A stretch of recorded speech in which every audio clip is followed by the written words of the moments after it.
Every year, air pollution is becoming a concern for every country.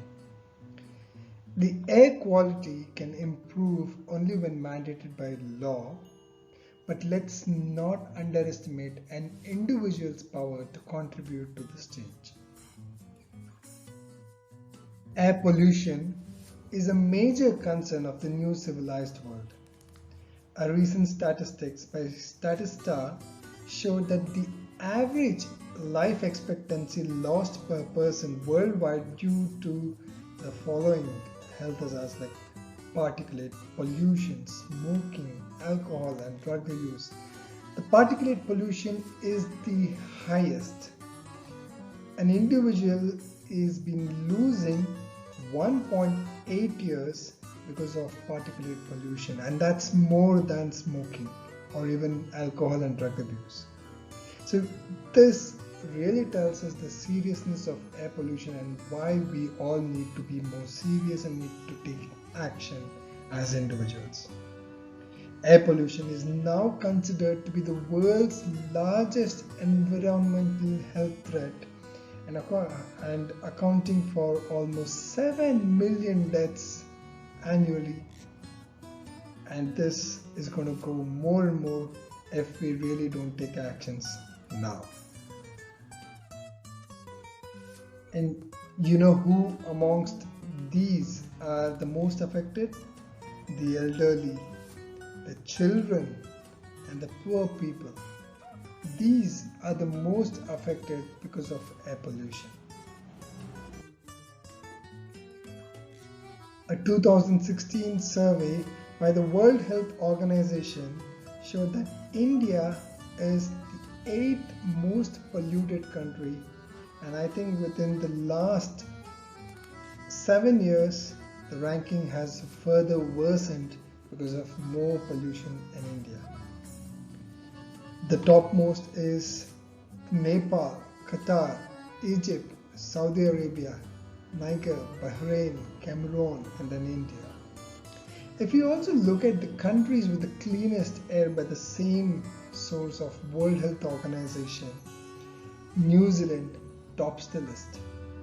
New Zealand, Brunei, Finland, Sweden, Iceland, Canada, Estonia, Norway, Australia. These are some of the countries which are with the cleanest air. And surprising for me to also see US in this list of the most cleanest air worldwide. So how can we as individuals really contribute towards reducing this air pollution? Well, here are some of the ways. You can use a company cab or a school bus or a public transport. Say for example, we spend almost 30 minutes to 2 hours driving every day to office or to school.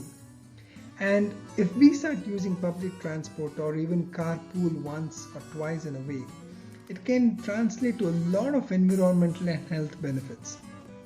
Let's take an example.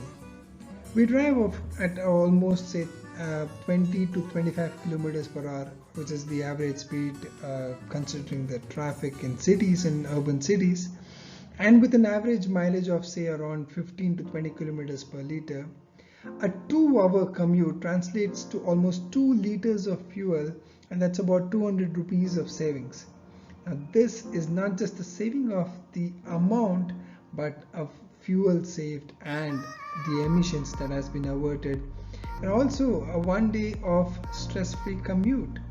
So let's take a pledge that at least once or twice in a week we take the company cab, or we carpool, or we use a school bus, or we use the public transport.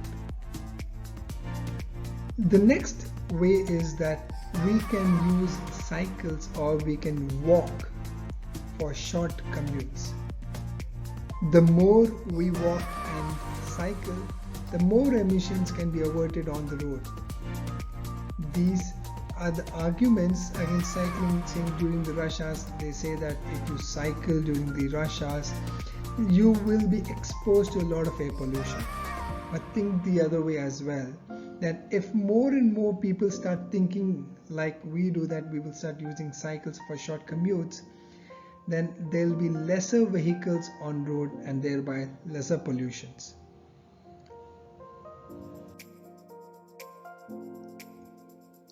The next way is, if you know that you are at a traffic light, and nowadays almost every traffic light has a counter by which you know that how many more seconds you have to wait at the traffic signal.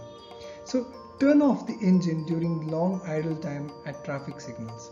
That will not just save the fuel and in turn save money for you, but it will save a lot of carbon emissions as well. The next very important is stop burning the waste. Waste burning is a significant source of dangerous carcinogens like dioxins and furans and black carbon that is being released to the environment. What we burn might not be seen after some time, but the damage is something that we will see over many years. So stop burning. The world's forest absorbs a third of global emissions every year. So imagine what happens if we plant more trees and we reverse the impact that we're making in reducing the pollution.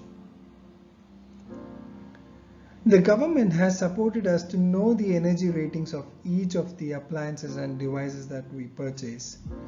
And therefore such ratings should be the topmost factor while we are making a decision to make a purchase. It's not just the price of it, but see these ratings and make sure that we purchase only a 4 or a 5-star rated appliance, which in turn reduces the energy requirement, which today in India is majorly coming from coal.